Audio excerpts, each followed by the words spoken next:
Hello, everybody. Winbeck, how are you? Hi, Sarah. Good to Hi. see you. Good to see you. Yeah, good to see you too. This is Tony. He's our guest speaker today. Oh, hello. Hi. He was the illustrator of my book, Wildlife Wong and the Sumatran Rhino. Terrific. Yeah. Hi, nice to see you. Whereabouts are you now? Are you back in Malaysia? Yes, back to work. Are you? Yeah, How is it getting back? I think should be okay. Yeah, you feel okay? Yeah, yeah. It's not strange being home. No. Yeah, I managed to visit Wong last month. Did you? Yeah, And you saw all your beautiful signage? I saw the big. Yeah, I saw the big one. Were you happy? Yeah. Thanks for your help. That's all right. That's all right. Yeah. There's these incredible interpretive signage at the Sunbear Centre. They're just beautiful. I'll show you pictures of them later. Excellent. They're just incredible. Oh, look who that is. Oh. Hi, Medora. Oh. Hello. You got both of us together, Medora. I can see both of you in one frame today. Oh, that's unusual, isn't it? It is. It's a very rare case the speaker is on the same screen. Sandra, how are you? Yeah. The background. Madhuka also joining to the session today. Oh, really? Yeah, I'll show her. We actually get to meet Maduka. Hi, Maduka. Hey. How are Hello, you? Tony. Good. And Sandra's an illustrator. She's the illustrator of my next book. Excellent. Yeah. And the next book's focus is on Australian wildlife. Australian. Yeah. A bit broader than one species for the next one. Colin, where are you coming from?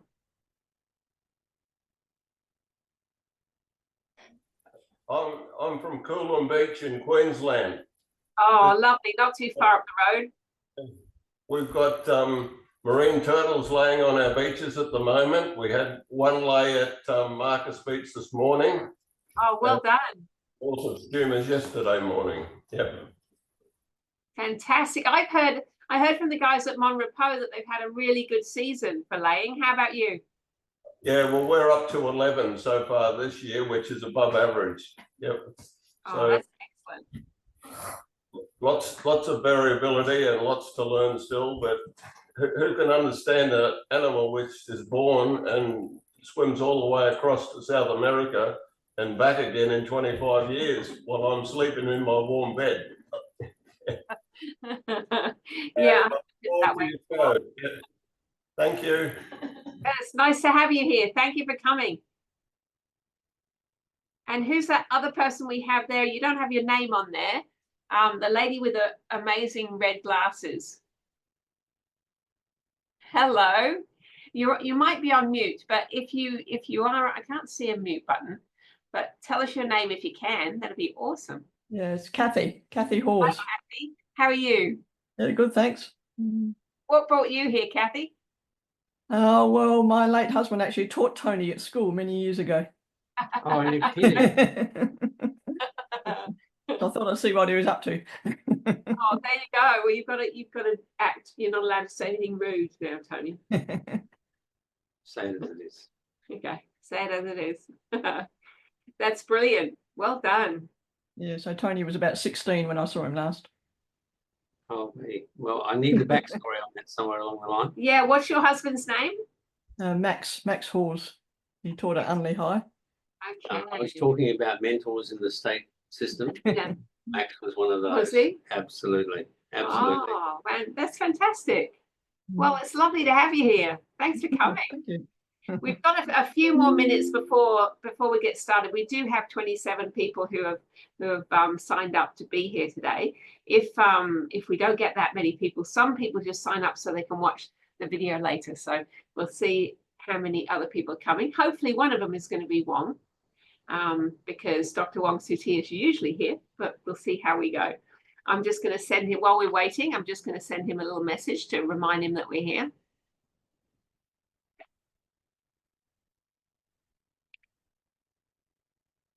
Hi, Kat and Milani, how are you?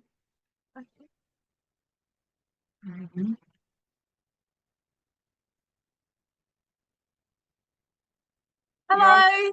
Hello. Yes, you can hear us. How are you? I can hear you. How are you? Well, thank you. Good. What have you two been up to? We volunteered at Wildlife Noosa and we've been on the boat lately, collecting fishing line, so the birds don't get tangled up in the fishing line. Oh, well done. Well done, Milani. That's awesome. Did you get lots? Yeah, there was some really long pieces actually. Yeah. Good job. I wonder how many animals you've saved. Well done. Thanks. That's brilliant work. Hi, Bernie and Graham. How are you? Hi, Sarah. How are you? Hi. Can you hear us? Yeah, we can hear you. That's all good. Good. Okay. Terrific. Have you had a good day? Yeah. It's been good, yeah. Been busy, doing a bit. Did some gardening this afternoon. My pink we've got a couple of galahs, well, quite a few galahs that visit our garden, and most afternoons when I'm out in the side garden, I call him Pinky. Pinky comes along and sits in the gum tree above me. Oh, lovely. It's beautiful, absolutely beautiful. Yeah. So That's yeah, fantastic. Well done. They haven't got a nest in your tree or anything? I'm not sure where the Not that nest we is. know of. There's lots of trees that, yeah, but they just seem to come each afternoon, one pair in particular. Not that I could tell them from any other pair. They all, other than the variation in the pink on their chest, yeah, I can't really tell them apart, but yeah. We sometimes get the big blacks in our front garden with some big Banksia pods, seed pods, and they just rip them apart, rip them to shreds. And they're like a piece of hardwood. Amazing. That's amazing. Well, for those of you who came in, have just come in, I'll introduce Tony, who's our guest speaker today. We'll be hearing a lot more a little bit later. Claire, you're here. How are you? Hey, unmute button. Hi, I'm good. It's really good to be back here seeing everybody again. Yeah, lovely. Where are you at the moment? Are you at home? Yes, I'm in England at the moment, in London, but I was with the sun bears in Borneo 2 weeks ago. No, I've been back 1 week. I got back a week ago, so I spent a week with the sun bears again. So it was really interesting and great to see all the bears and their personalities and how they're. It was interesting. So Along, who's one of the most highly strung bears, I would say, when lots of people are around, he was really chilled out again. So that was great to see. He wasn't bothered by other noises, even when they were darting the other bears close to him for a health check. He was just like, oh, whatever. Oh, that's brilliant. Yeah, that was fantastic. And Mary really enjoyed having some spirulina. Spirulina is a mineral and it's green and it's offered with some water. And she thought it was great to cover all of her head in it and her nose. And so I turned Dr. Wong's favourite bear green. But she really enjoyed that, and she was sat in her basket cleaning herself. So it was really interesting. Yeah, we had some good responses from the bears, definitely. Awesome. That's so good. And Yes. Elijah, how are you today? Can't hear me. Elijah, how are you? Sorry, yes, we're good. We're very good. You've been having a few adventures. Your adventures in Heron Island looked amazing. Yes, we had a very good time there. It was very amazing. It was very fun. Awesome. Oh, well, it's good to have you here. Oh, and it's Thank good you. to have Alexander. I haven't seen you in about a year, I reckon. Don't think it's quite been that long. Not quite. Yeah. Where are you now, Alexander? I'm on Kangaroo Island in South Australia. Okay, what are you doing there? I'm an intern with Australian Wildlife Conservancy. Oh, well So done. I'm just working here. You enjoying it? Yes, I am. Oh, good to hear. That's fantastic. Well, Wong should be here in any second, and then we'll get started. But there's a couple of people without your faces there. If you'd like to introduce yourself, that'd be awesome. We've talked to, who did we talk to? We talked to Colin, didn't we? Yes. Yeah, we talked to Wong Bin. Samuel, where are you from?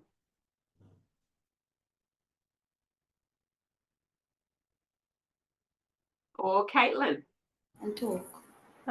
Is Sorry. Sorry. Is my Hey. audio working? Yep, we can hear you. Awesome. Sorry, I don't have a camera on this computer, but hey, I'm Caitlin. I live in Queensland on the Great Barrier Reef, and one of my friends sent me a link to this, so I'm very interested to see what's going to happen. How much for being here? That's awesome. Yeah, I'm a bit about me. I'm a marine biologist in the Great Barrier Reef. I often do coral surveys when the reef is bleaching to sort of see what's going on, what the level of coral mortality is, and I guess how much of the reef recovers as well. So yeah, that's me. Oh, that's very important research. Well done. Thank you.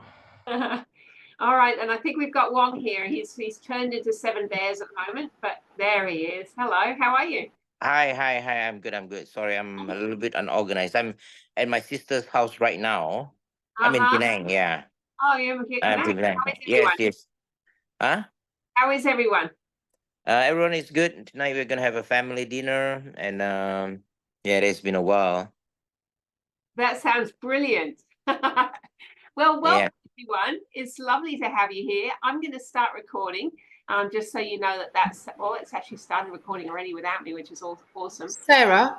Yes. I'm sorry to interrupt. I just somebody was trying to get tickets, but it was too late, and I just wondered, is it too late for them to possibly join in now? Is there a link that I could possibly? They're from the UK. Not at all. That's good. Okay, what I'm going to do is I'm going to copy the link. I'm going to put it in the chat, and then you could share it with them. Does that work?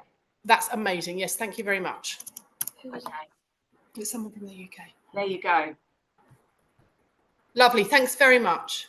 And they might need a password, so that's coming too.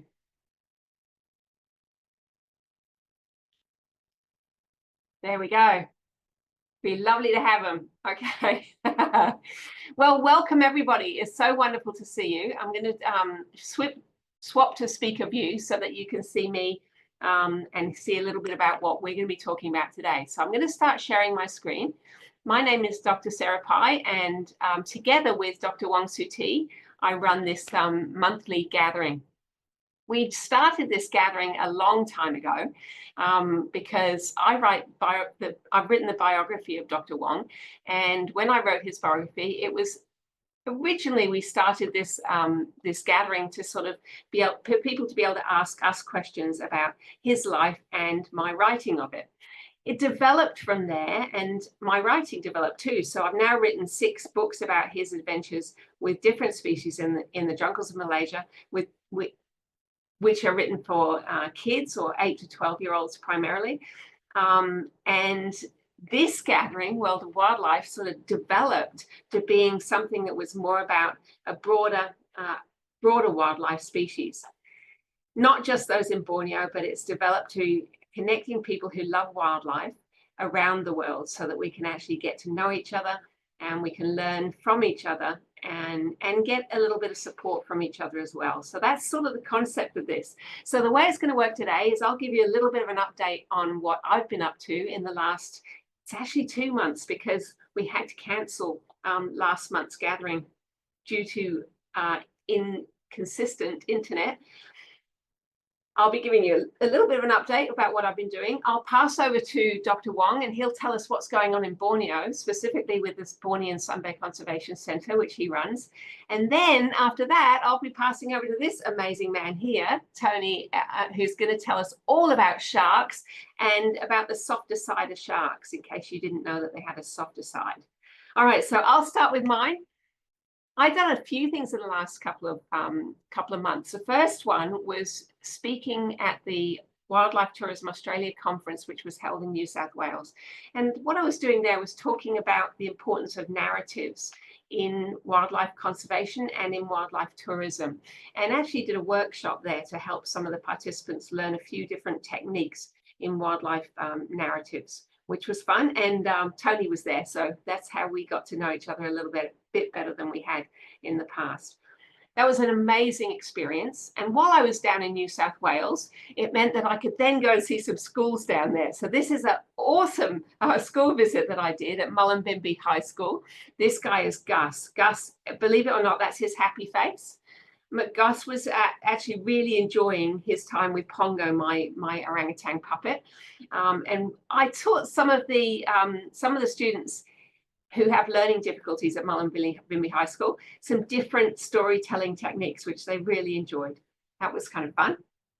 From there, George, my partner who's here, and I headed out down to Armidale to meet a paleontologist called Philip Bell, who is the world's leading paleontologist. And we were given a tour of his incredible facilities at the University of New South Wales, and then headed inland to Lightning Ridge.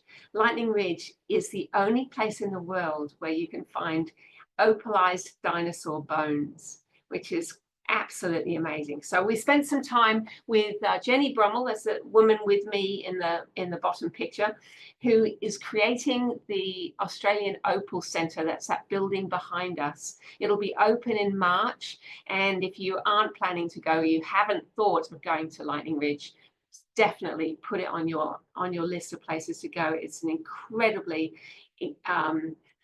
diverse what would you call it, collection, I guess, that she's got of all kinds of different opalized things, from plants to dinosaur bones that are opalized to all sorts of other opalized things, and yeah, definitely something worth seeing. So after that, I've actually spent a bit of time last week or the week before at Oyster World learning all about the importance of oyster reefs. Now, I'm hoping that Robbie, who runs Ozfish, is going to come and talk to us soon and tell you all about the importance of oyster reefs and how they have been devastated in Australia and all other places in the world. So I'm not going to usurp his potential by telling you too much right now, but if you feel like Googling oysters and their importance in the ecosystem, then that would be something worth doing. We'll tell you more about that another time. After that, I've done a few book signings, and this book signing was at Annie's Bookshop last week, where I met this amazing Brazilian couple who are actually also puppeteers and taught me a few tricks, which was really, really fun. So that's basically what I've been doing. I'm going to stop sharing now, and I'm going to pass over to Dr. Wong and see if he'd like to tell you what's been going on with bears. He might get a little bit of a, Claire, you might have to tell him a little bit about what you did while you were there too, but go for it, Wong. Okay, good. Well, so it has been a long time. Seems like I was last talking to all of you. I think over the last 2 months, I was very busy traveling from attending conferences in Kuching, and then go to Bangkok, and then go to Laos to attend the WON conference, the wild animal rescue network of East and Southeast Asia. So yeah, so it has been a while since we get it because of the pandemic. So it was really good to get together for all the rescue center across East and Southeast Asia to get together and exchange information and say hi and things like that. And then followed by what I was come back to Sepilo, and then 2 weeks ago I was in KL to have a meeting with Dr. Jane Goodall. So it was really amazing to see Dr. Jane as her 90 years old, and she's still traveling and talking and inspiring many younger generations. And then yeah, so it was really, that was a real highlight. yeah, that was a real highlight. And then plus, and the very last day before she depart to Hong Kong, I managed to talk to her just one-to-one, and Peter, three of us, and also Kelly, four of us, um, literally like a personal conversation with her for about 45 minutes before she go to bed because she was really tired. Her schedule was really packed during the 4 or 5 days of visit in Kuala Lumpur. And yeah, so we talk about gibbons, we talk about, wildlife conservation and things like that. So it was really amazing to see a person who spent all of her life working for wildlife, advocating for wildlife, although she specialized on chimpanzee, but again, chimpanzee, sun bears, all are the same. So it's a really inspired. I mean, I've been inspired by her from day one, literally, like most of us. And then this is my second time meeting her, and have such a wonderful conversation with her. Was actually the highlight of my life, not only this trip. And then so in the past, when people ask me, Wong, when are you going to get retired, I said 73 years old. Why 73? Why 73? Because I need to pay my house mortgage until I'm 73 years old. So I have no choice but to keep on working. And right now, if somebody asks me, say, Wong, when are you going to get retired? I said 90 years old, because Dr. Jane Goodall, 90 years old and still speaking like she is, 50 years old. And then Sir David Attenborough, who is what, 97 years old now, and he's still, very energetic and yeah. So wow, come on, retire? What retired? Yeah. And then so right now I'm in Penang, attending giving a talk in one of the events that held here in Penang. Yes, and then in terms of the Sunbed Center, as most of you know, we received Pitang, the latest sun bear cubs that we rescued lately, and then right now we are talking about sending her to Tabin for the soft release program. So last week or two, we have starting to modify the cage of Tinom, and in order to accommodate her. Hopefully, her body weight will catching up. Uh, Tinom, Dr. Boon just did a health check on her few days ago. She is 18 kilogram, Tinom, and then Pitang right now is 6.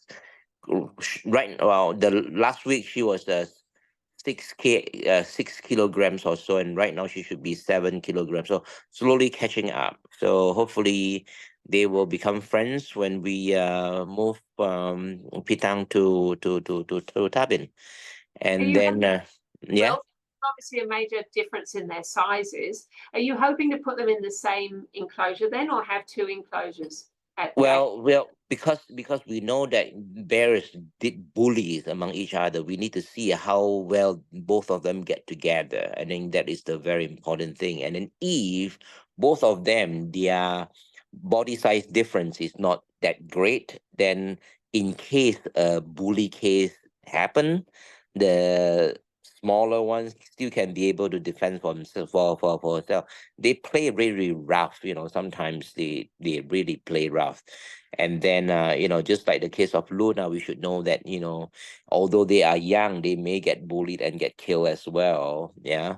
So that's the situation. So hopefully we will see. We need to try, if it doesn't work out, if Pitang and Tinom did not get along well, then the worst case scenario is to move Pitang back to the Bonin Samay Conservation Center, and then we do our rehabilitations at the center, just like other bears. Yeah. So that's the latest development. And then at the center right now, there are a few construction project is ongoing. The fencing is the construction of the new fencing is ongoing right now. All of the wooden, if you still remember, Sarah, all of the wooden ironwood fence is going to replace by a chain link fence. Yeah, which will be expanded out all the way to the border of the boardwalk. So Pen uh C and pen B will be slightly bigger than their original stage. And then at the same time, the constructions of the entrance foyer is also ongoing as well, which means that maybe next time when you come here, we have a bigger entrance where our entrance will be more obvious. Yeah, and it's more presentable to the visitors and welcome the visitors. And right now, because it is so clear that we need to use nature-based tourism to help conservation, so our center have to be world-class, have to be really, really well presented, and hopefully so that the visitor have a great experience and willing to come here and spend more money in Borneo, and then the tourist money will help create jobs, will help improve livelihood to a point where the local people do not need to hunt and poach to make a living, so to speak. Yeah, so well, that's me.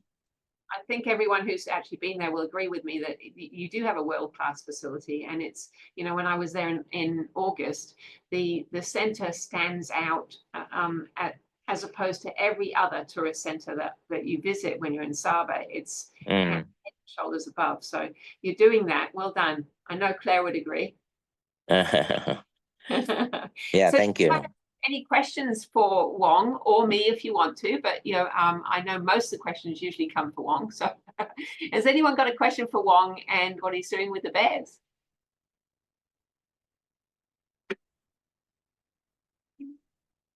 Okay, no, good. I'll give him a minute, Wong. No one there? We'll open you up to that gallery so we can see everybody's hands go up in the air. Oh, and at the same time, we also, since Wenping is here, I also need to mention that Wenping still continue. Wenping is back to Malaysia now, and then we'll continue talking about, having more signboards, more T-shirts, more artworks and things like that. So, yeah, so thank you very much, Wenping, for his help. I have to say about the signs are amazing. They look fantastic, but the ones with the I think there's an orangutan sign, and so out of the corner of my eye I think it's a real orangutan. Yeah, sometimes we have the real orangutan just side by side with the signboard. If the signboard is slightly bigger, then it'll be like, really fun to watch. I put it on speaker view for a second. Can you take off your video to show everybody Wong Bing's picture of the bears? Okay, sure. So hold on. Okay. There, but we'll see if it works. Yeah. There you go. That's one of Wong Bing's works. Isn't that awesome? So this one is actually absolute full size, just outside the center, so you can stand in between the different layers of bears, and it's beautiful. It's absolutely beautiful, isn't it, Claire? Thank you, Wong. You can come back whenever you like. Okay, sure. Yeah, well done, Wong Bing. They're awesome. Claire, do you want to tell us a very briefly what you did while you were there last week? Yeah, I'm not very good at the very brief part, because once you get me talking. Well, we can just have you come back as a guest speaker again if you want. That way instead. So this time, what I've learned from the bears is that they really like the minerals being offered. So this time I took more spirulina, barley grass, and we offered some coconut oil. And before we start a session, we give them a choice in trays of what they would like to choose. And then if they would like some essential oils, we offer some essential oils as well, again, for them to choose based on what they might be feeling at the time. So the differences were, one of the bears, Kudak, he chose emotional support, which I found really interesting. So the choices are either physical, emotional,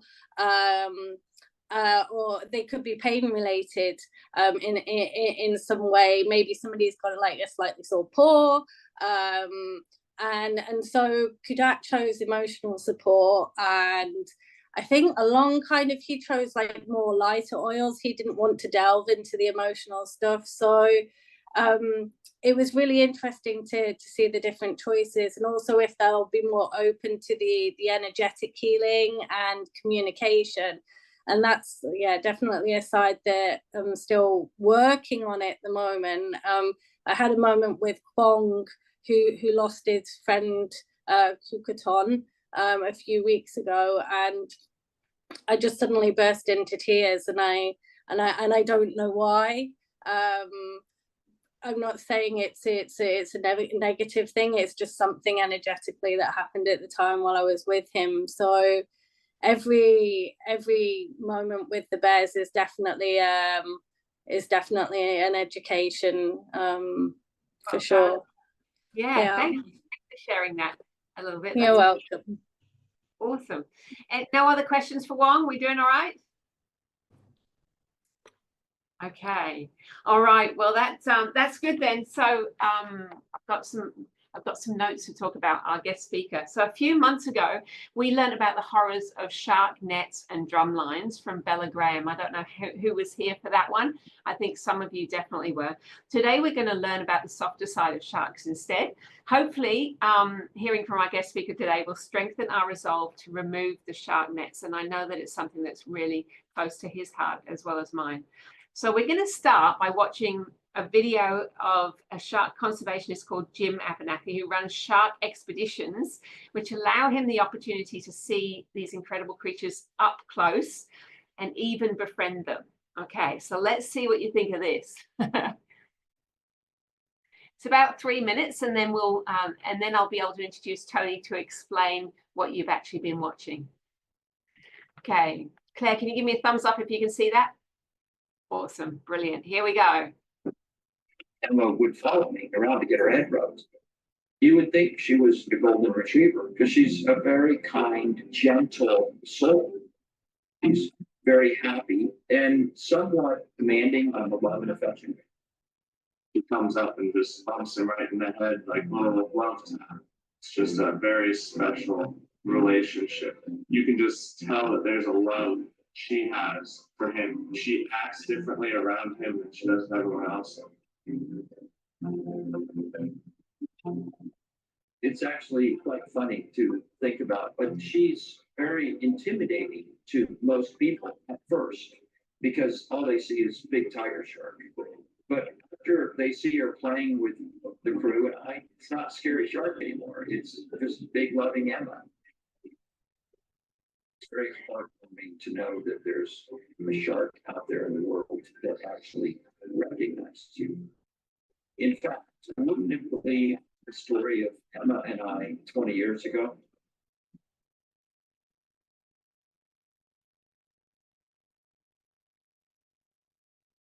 A shark conservationist, and I've been running ecotourism charters since 1998. We don't allow anyone to swim towards the sharks at all. So the interaction is totally on the shark's behalf. The shark goes where it's comfortable.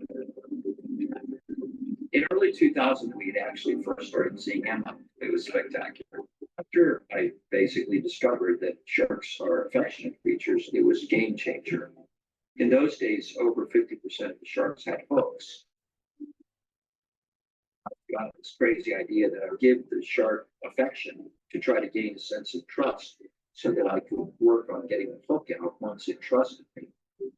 Over the course of almost 22 years now, I've had the opportunity to remove 4 of the hooks that Emma has received.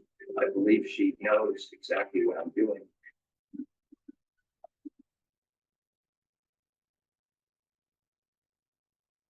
Since 2002, I've removed hundreds of hooks from 8 different species of sharks so far.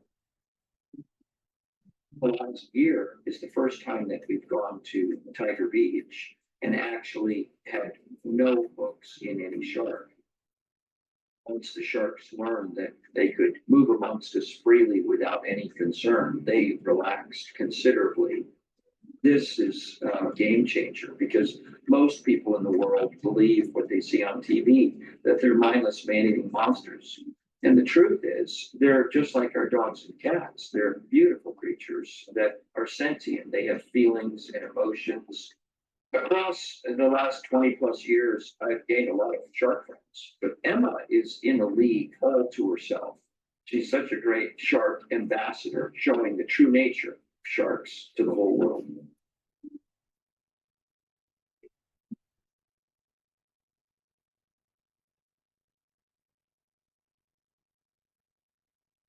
There you go.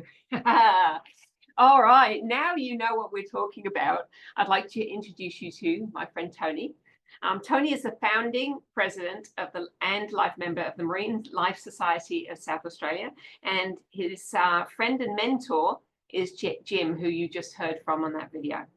In January 2024, Jim and Tony spent an hour with Emma at Tiger Beach, west of Grand Bahama Island. As a veteran of more than 3,000 dives, Tony says that that hour underwater with Jim and the tiger shark Emma will be hard to eclipse. So welcome, Tony. Thank you very much for being here. My pleasure, Sarah. I'm going to pop you back on the speaker view so everybody can see you really well. And I'm going to start off with a question, and then hopefully that will launch you into telling us all about your experiences. So what was it like swimming so close to animals that most people consider to be killers?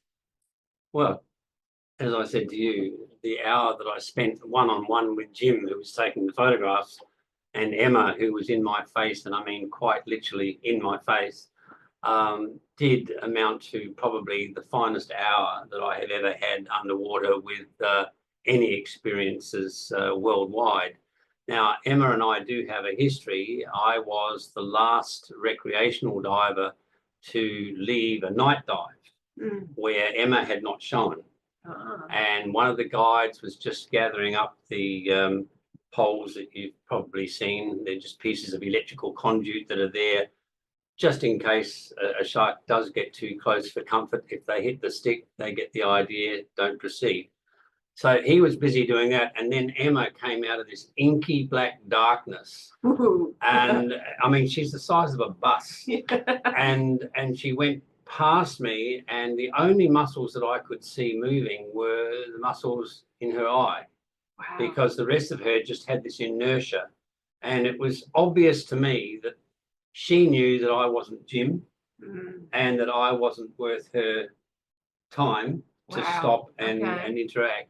And she went over to the guide, made the same assessment, and she disappeared just the same way as she appeared out of this inky darkness. Right. So fast forward a few years, I was trying to work out, well, after a year of very successful immunotherapy from a very nasty malignant melanoma, how would I most like to celebrate that?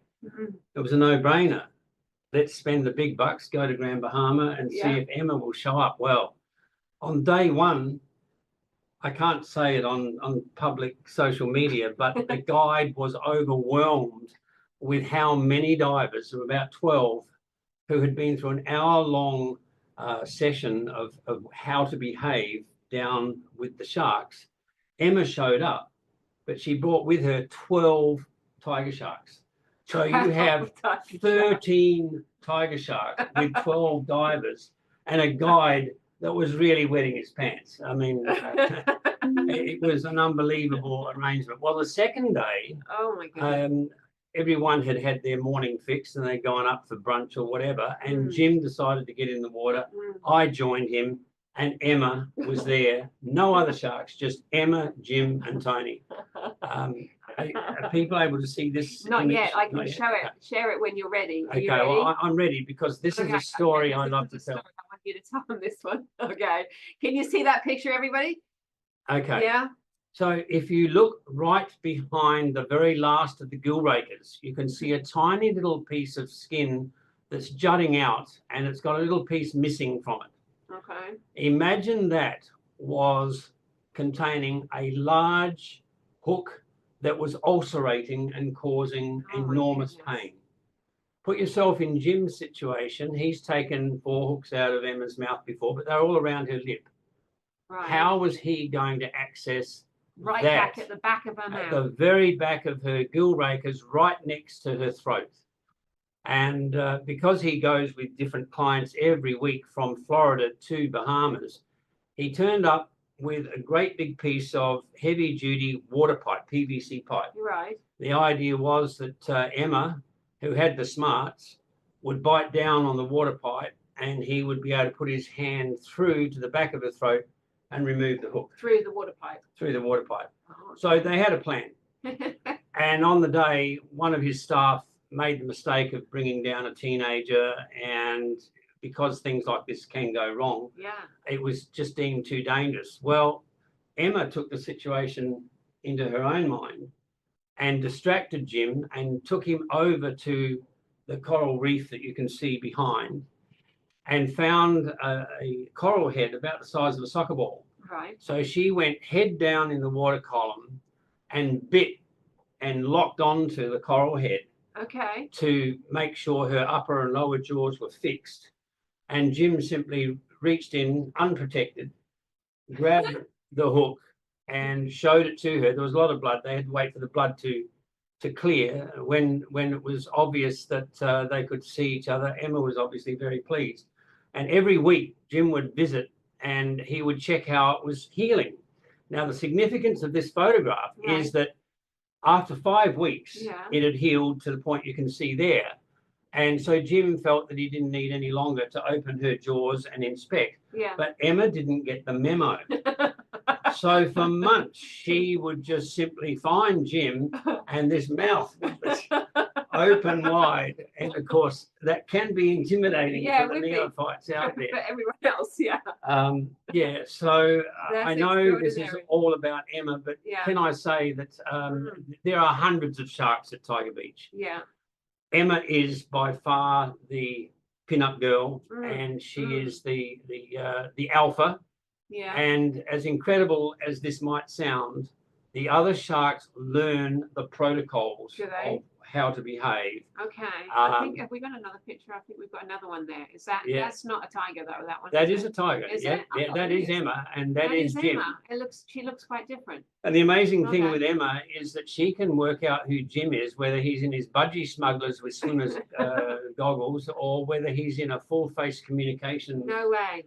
And I don't know whether it's electronic or what, but it is an uncanny sense that we as humans don't have. But she can work out. What you've told me before, or I've heard you say before, is that Emma brings her friends in and she teaches them. She teaches them then to be able that they can trust these humans. Well, it's an interesting way what's because that's a very human way of looking at it. I'm not sure about it's a bit friends. anthropomorphic, Anthropomorphic is a good word. Yeah. No, I was one of the first 2 human beings to actually interact with a shark one-day trip south of this location at Bimini.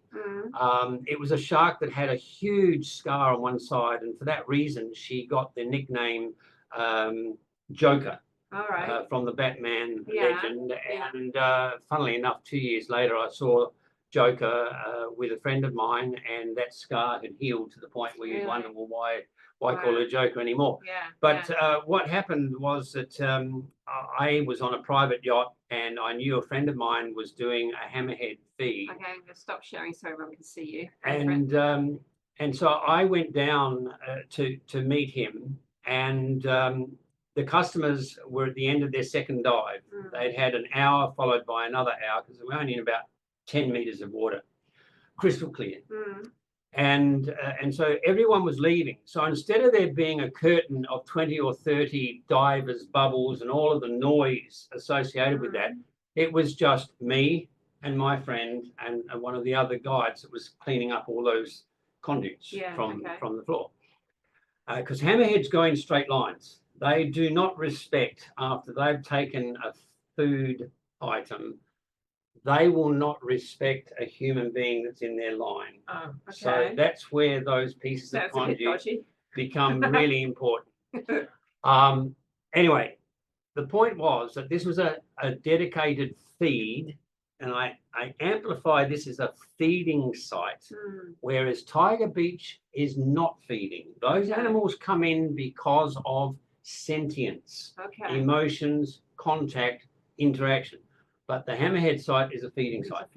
And this shark, I think, had been watching what was going on just beyond human visual distance, which was fine for the shark because the shark can see much better underwater than what we can.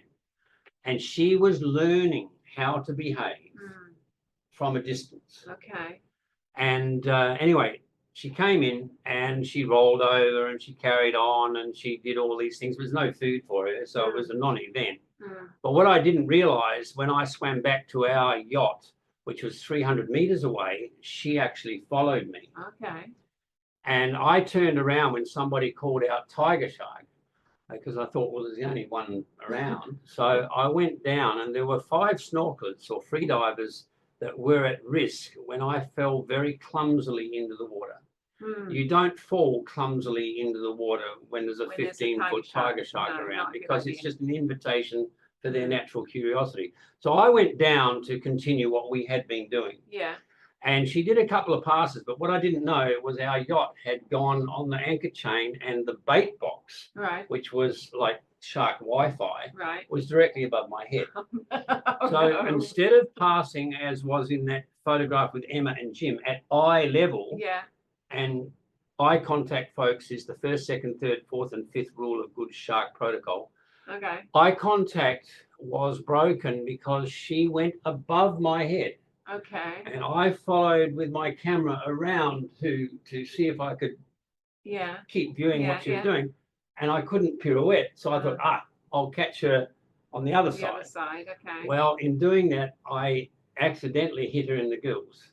And in that a didn't go very well. fraction of a second, the upper and lower surface of my BCD had a perfect representation of her upper and lower jaw. And she took off with my primary regulator. Oh, no. And did not come back with it. So you can Uh-huh. understand, folks, I've never put this up on social media, because imagine what would happen when media gets that story. Shark diver, lucky to survive, Yeah, tiger exactly. shark attack. It was Exactly. not a tiger shark attack. It was a human error of judgment. Right. And she is now part of a multi-million-dollar industry in the Bahamas where all sharks are protected by law. Well, that's an interesting point, because we talked over dinner. We talked a little bit about, some of the negative stories from sharks, and how Jaws, the movie, just really gave these bad guys a really bad rap that has lasted and just lasted. So why is it important for us to know these things about sharks, that they're sentient, that they're actually thoughtful, that they're more like puppy dogs? Why do we need to know that? Well, I guess at the guts of it is, why do we need a healthy environment to continue to exist on spaceship Earth?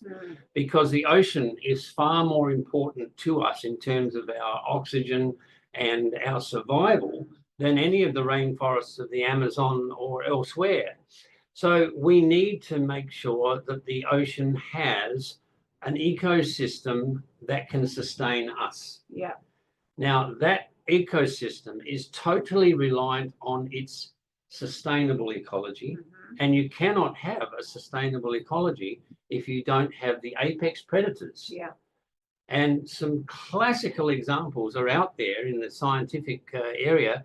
I'd love to talk about the South Australian example that involves all sorts of food chain problems that have come about because of shark fishing. But the easiest one to share is the one in Florida, because the large groper, the black groper, which is fed on by the shark population, the numbers are kept in order because of the predation by sharks, like lemon sharks, tiger sharks, bull sharks, and what have you. And there are a lot of sharks in Florida. Yeah, yeah. But because those shark numbers have been devastated by trophy hunting and just regular culling, the survival of the groper has increased dramatically. Okay. Their food species were the cleaner fish that used to eat the algae that allowed the recruitment of new corals and other benthic creatures. Okay, yeah. So without them in the picture, the reefs of Florida are now just covered with slime, which is exacerbated by the pollution coming from, all of the runoff and whatever. runoff and so on. But the key to all of that was the over predation of the fish that kept the algae under control. Yeah. Why? Because the apex Because predators the apex have been predators taken. were there. Yeah. Well, we've seen the same idea played out with many species. You know, the introduction of wolves back into Yellowstone Park that changed the ecology there completely. And we need to look at sharks as playing that role in the ocean, don't we? That they're absolutely essential. But close to home, we've got the Sandy Straits. Now, the Yeah. Sandy Straits is losing its seagrasses in the hundreds of thousands of acres. Yeah. Or hectares. And we have the baited drumlining and shark nets in that part of the world. It's the highest take of tiger sharks. Really? Now, those tiger sharks have a pivotal role because while they might not be eating the turtles or eating the dugongs, the very fact that they are swimming past means that the animals move, which means they don't keep eating the same patch down to the roots and creating deserts like goats do. Yeah, yeah. And it's just because we've now got so many tiger sharks out of the equation. The turtles are there in increasing numbers. The dugongs are doing their thing, and the seagrasses are disappearing. So I guess we need to be worrying, better. Isn't it? It's with worrying. So we our need to management. do. What do we need to do? What do you think? Well, I can say in terms of our economy here on the Sunshine Coast, if there's going to be a multi-million-dollar setback, it's going to be because of a shark bite that goes badly. Yeah. Either a category 3 where it's a shark bite with injury, or a category 4 that causes a fatality. Now, that is not going to happen, in my opinion, at a patrolled beach with shark nets or baited drumlines. Okay. It's going to happen in a canal or an estuary or a flooded waterway. I mean, we know bull sharks can go way past the length of a rugby field in just a few centimeters of water. That's all they need. They're like eels. They will cross country. And so if somebody's thinking on a really hot, steamy day in the middle of summer, this water hole looks great, let's make a rope swing and go into water that's got zero visibility, that is where a bull shark could be bumping and biting because they Yeah, so that's your problem. How do we solve that? With education then? Education, as far as I'm concerned, is where the money needs to go because I mean, this is a soft launch for an ambition for Queensland to have in place before the Brisbane Olympics. Yeah. That, by the way, is 2032. 2032. 2032, I would like to see Queensland with the world's finest, world's best practice of human safety and survival in wild aquatic places. And this includes Wouldn't that freshwater. be great? It would be. And so the only way that we're going to get there is an education of those who are empowered to change the laws and make the policies. And it's interesting that Jared Blage, who is our local representative here in Kawana, he is now the Deputy Premier of Queensland. Yes, he is. Yeah, we've had a change of government since many of you were here last. Yes. Yeah. Well, Donald Trump would have to be the world's worst shellackophile. He absolutely hates anything to do with sharks. Okay. Jared is a close second. Okay. But at least he listens and we can talk, and he is one of the many thousands of people here in Queensland that I would like to influence. So that I want to hear that word again because that's a word I don't know. What is it? Shellackophile. Say it again. Shellackophile. Okay. I'm going to have to get you to spell this because an uncontrollable phobia of sharks. Okay. Jared's an amazing guy. He did face his fears and he went into the shark tunnel at Underwater World to mix it with the grey nurse sharks. Not a cent of that money. That was some $14,000, I think. It went to animal shelters, but it didn't help sharks at all. Okay. But it did say something about Jared. Yeah. Because his family goes to the beach, he doesn't go in the water. Right. But he's a bit scared of sharks. So we've got to turn Jared Blay around somehow. Him and thousands of others. And we've got to start removing the drum lines and the shark. I would like to think that some of our audience tonight has seen that short presentation and might be motivated to see the one that we presented at the conference. Yes, absolutely. So I'm going to email you guys after and I'll give you the link to this big video, which is absolutely extraordinary. If you thought seeing was believing with that one, that ain't nothing until you see this 30-minute presentation. If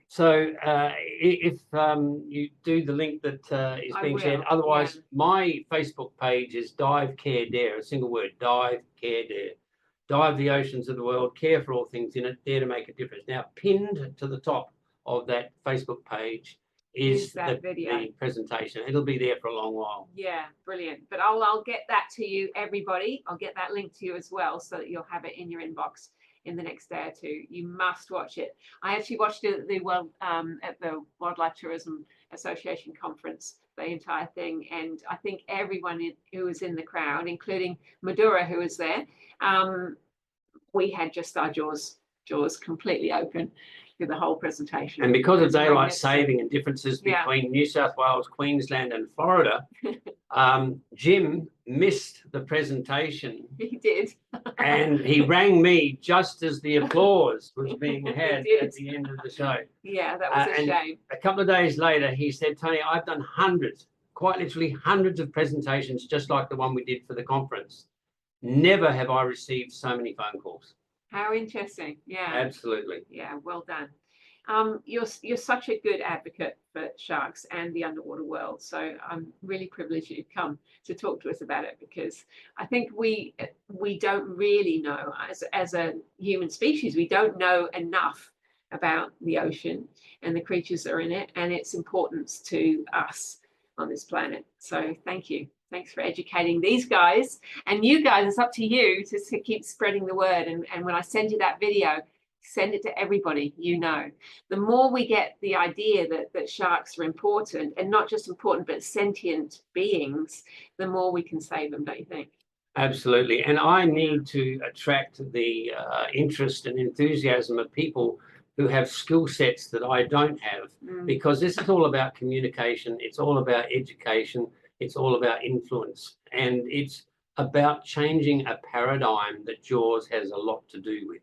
Yeah, it is. Absolutely. So would you mind if I put your email on that email to everybody? And if you guys feel like you'd actually want to contact Tony and be part of this movement, that I'm sure that would be welcome, wouldn't it? Absolutely. I've closed my website down because it will be repurposed with this one ambition before the Olympics in Brisbane. Yeah, and I think it's a we've realistic got a time. very small window of opportunity here, 8 years, absolutely, to actually make some serious difference. Because the world will be watching. Yeah, yeah, and they'll all be here too. And we haven't said on this cast, but there is credible research that says 14% of the tourism that could come to Australia from our key international sources choose not to come to Australia. 14% choose not to come to Australia because of our sharks. We need to turn that around. Education can turn that around. We need our sharks to be an asset for tourism, not a liability. We do. Really important. Wow, I'm sure there's questions out there for Tony. Who's got one? I'm going to put us on the gallery view. So anyone who feels like they'd like to ask a question, go for it, Elijah. What have you got?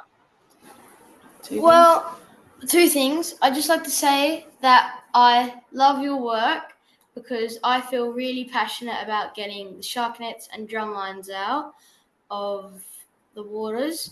And so, yeah, I'm really passionate about that. And have you ever been to Heron Island? I love Heron Island. Heron Island is a place where my students and I did the very first proofing of Coral Watch cards.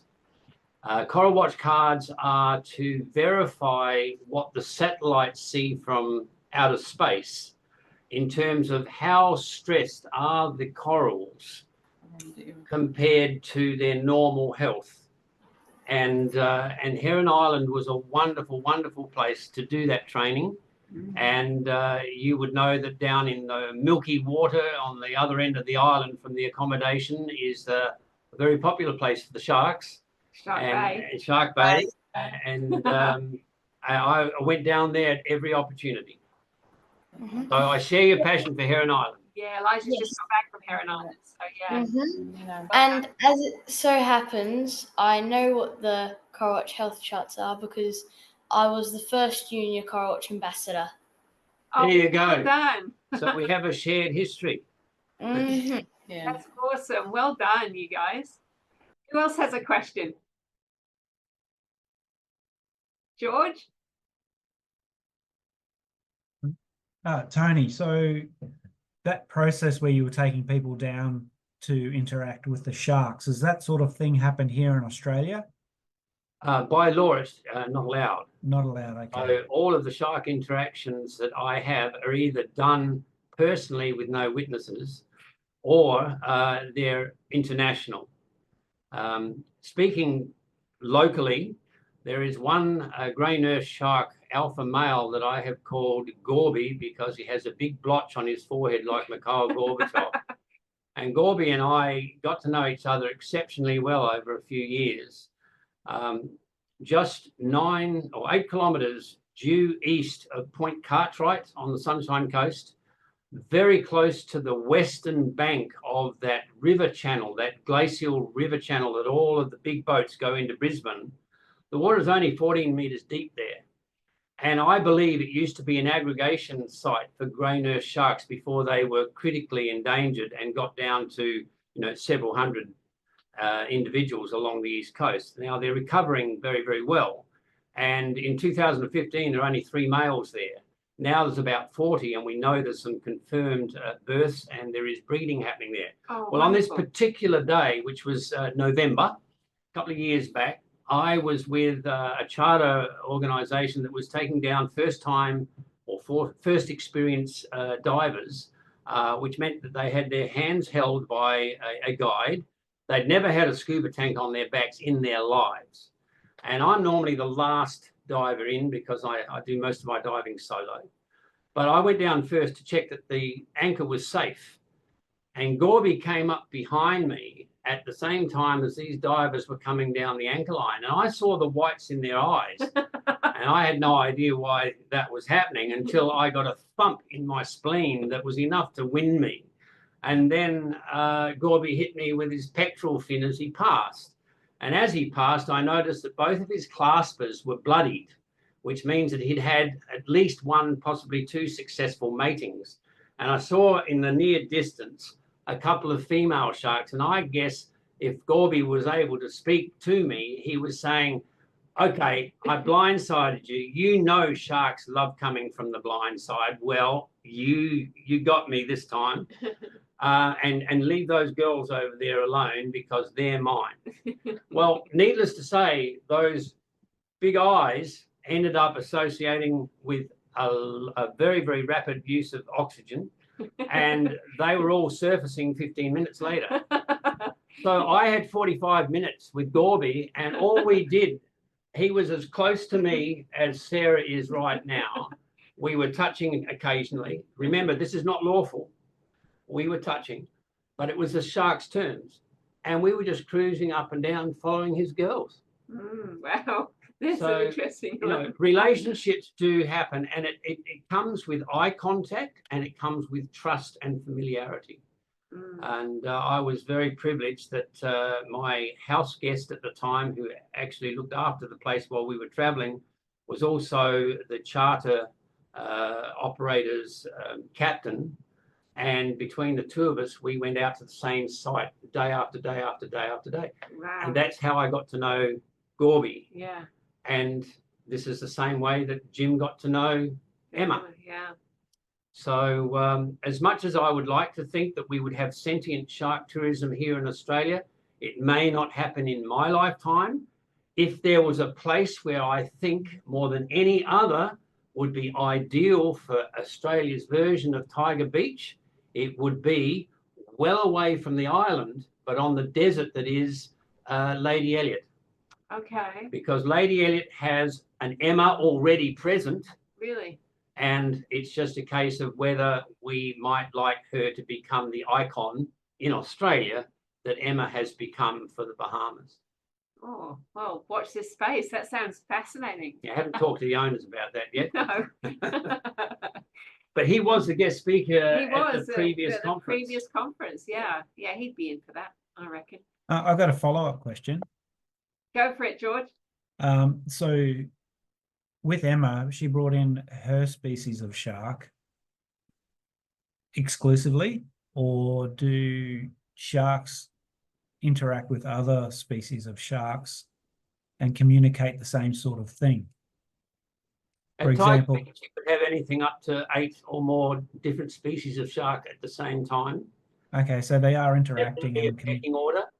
yeah. And I wouldn't say they brought their friends. Sharks are followers, and they will follow the direction and attitude and behavior of the alphas, and they won't cross that line. So if you've got an alpha present, you can be pretty sure that everybody else is going to be well behaved. Fascinating. All right, any more? We got one more last question from Elijah. You ready? Last one. Last one. Yes. How do you know if a shark is an alpha? Good question. That is an excellent question. Yeah. If the shark is by itself, consider it the alpha.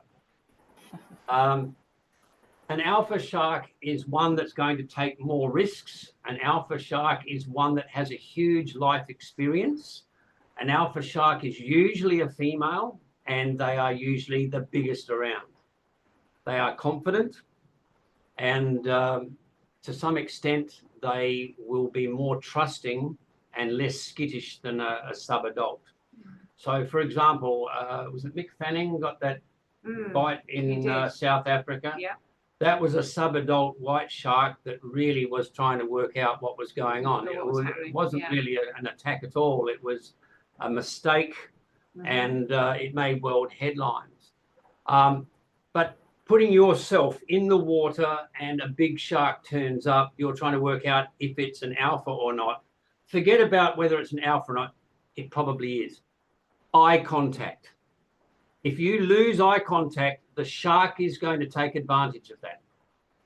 So eye contact is really important. Don't do what I do. Most of my dives have been solo. Go with somebody who can watch your back. I didn't get home until 3 o'clock in the morning today. And he's doing well, isn't he, for 3 o'clock in the morning? The reason why I went in the water at Minjimba Island, and it was a bit sharky to go because it was very, very murky water on the fringing reef around Minjimba Island. So I went to a rock pool, which I knew well, but I'd never done it at night.